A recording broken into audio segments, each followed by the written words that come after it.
Hello, Idle Hero fans. Thank you for joining me today for my tier list attempt. I say attempt because it's not going to be a real full tier list. It's mostly going to be just the top 3 for each class. The classes being like Warrior, Mage, Assassin, Ranger, and Priest. Instead of going through like all of the heroes, I'm just going to go with the best ones, mostly the top 3, because you end up with situations like you have Bade, for example, you have Dominator, and you have Gusta, and they're all terrible. They're not good heroes by any means, and trying to differentiate between which one is better than the other is honestly a waste of time for like anyone who's trying to make an optimal team. So that's what I'm going to focus this around, is just the best for each unit, or best for each class, sorry. Now, a second thing I want to note is that these tier lists have nothing to do with the Tower of Oblivion, they have nothing to do with Brave Trial, and they have nothing to do with campaign. This tier list is going to focus on the power of heroes for the arena specifically. Now, the arena will include, of course, the Crystal Crown League, the Trial of Champion, and the free team-up arena. And it'll also somewhat include the Guild War to a lesser extent, because the Guild War does value heal heroes like priests a little bit more. Like Oramus, for example, he's a little bit more valuable in Guild Wars than he is in the arena. So what I'm saying for these tier lists won't be exactly true for the Guild Wars, but it'll be very close. But for the arena, this is pretty much the closest you're going to get to a true tier list, in my opinion, and as the opinion of others. I've consulted a few people in the line group in order to make sure that like my lists are not too biased and they're not too made for my personal taste, and they actually reflect the strongest heroes in the game for the arena. So again, while I did do that, I would like it if people would not overreact if they don't agree with some of the choices, because ultimately it still does come down to opinions which are based on experience, and not everyone has perfect experience. There are heroes, for example, like Sleepless, who have pretty low amounts of playtime. I haven't seen any 9-star Sleepless, so it's hard to gauge how strong he is exactly, but we have seen a fair share of 8-star Sleepless, which will give us a rough estimate to where he lies, and especially if you look at his abilities and what the Warrior class generally does right now, you can make a fair estimate. So again, just disclosure, this is still opinion. Even if it is like a collection of opinions, it is still an opinion, but I'm trying to get as close as I can to a strong arena tier list. So, for this episode, we're going to start off with the priests. And the priests, pretty much hand down, the best priest in the game is definitely Rosa.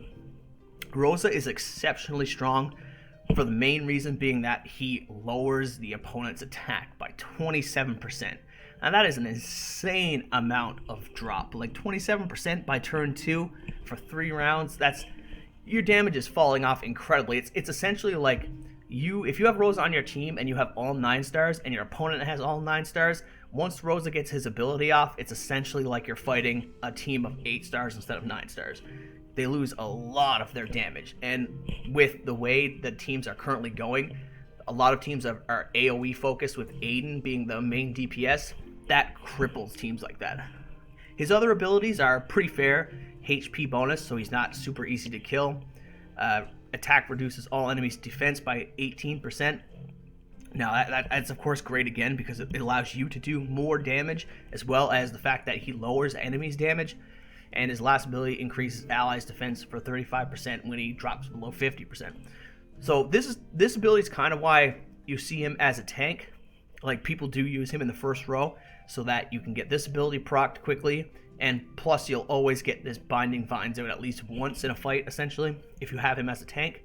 So Rosa is invaluable. Hands down the best priest in the game. Can't be beaten. The second best would be Emily. Now, Emily's a little bit newer, with less testing being done, but it's become pretty clear from the teams that do have her that her ability to increase the speed of her allies is amazing. Because, again, if you have a full 9-star team and your opponent has a full 9-star team, getting your abilities off first, especially if you have crowd control like Demon Hunter or Ice Blink or Athrendal, is vital, because you do not want to go second and have your team stunned before they can actually get their abilities off. And so Emily helps greatly in that. She also has the same kind of thing as Rosa does, where she gains a bit of HP and a bit of speed. The speed is amazing because it makes her go first in almost every match if you pair this with the speed that you get from the guild tech tree. Her third ability is normal attack, attacks 3 random enemies, dealing 70%. I think that goes up to 80% or 85 on the when you get her to 8-star. And that's actually really good damage coming out of Emily in like the later parts of the game. She does probably the most damage of all the priests, to be fair. And then her last ability, which increases allies' attack by 22% for 3 rounds when her HP drops below 50. So very similar to Rosa. Having her as kind of like a first line tank is actually not terrible, because if you can get her to proc this ability early in the fight while you still have 4 or 5 of your allies up, she's going to make them so much stronger. And if you have both Rosa and Emily on your team, you're dropping your opponent's team attack by 27%, you're dropping their defenses, and you're boosting your attack up by 22%. That's actually insane, the amount of damage you can get if you have that paired with like an Aiden or a Flame Strike. These champions or heroes are just going to go off. It's ridiculous. Her base stats are pretty good too. Her HP is even higher than Rosa's. Priests by default seem to have a decent HP pool because they seem to come with this extra ability that always gives them HP.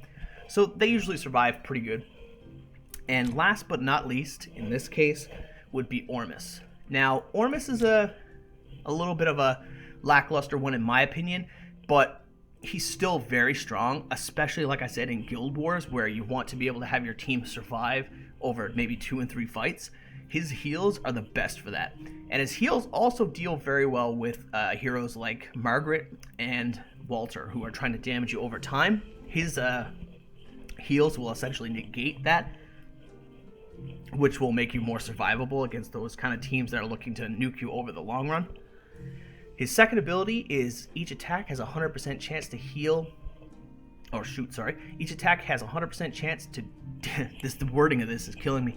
Each attack has a 100% chance to deal extra 40% attack damage and heal a random ally for 24.5% of its attack HP for 3 rounds. So that, again, it's just more pretty much countering of damage over time.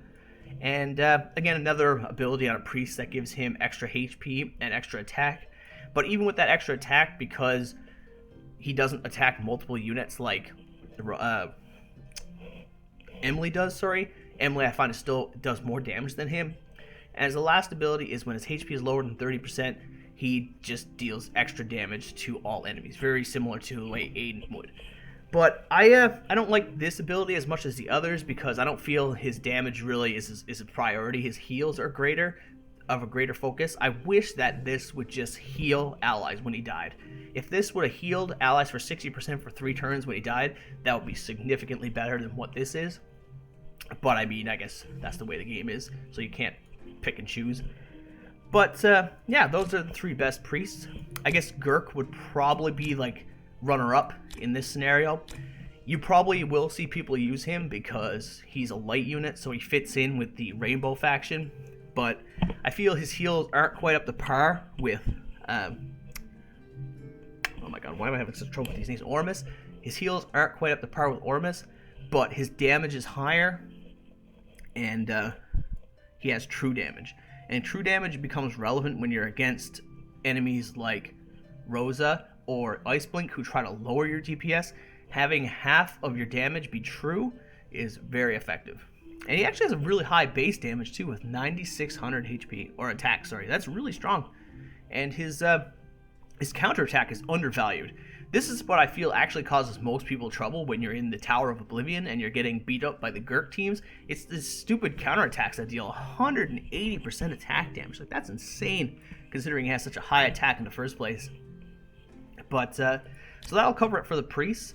I'm going to try to release these videos individually, and then I might do one video to kind of do a big overview sweep so that the videos don't go too long. But I thank you guys for watching. I'll put a list in below of the heroes so that it's easier to look at, and each video I'll update it. And but yeah, thanks for watching, guys, and let me know what you guys think in the comments below. Have a good night.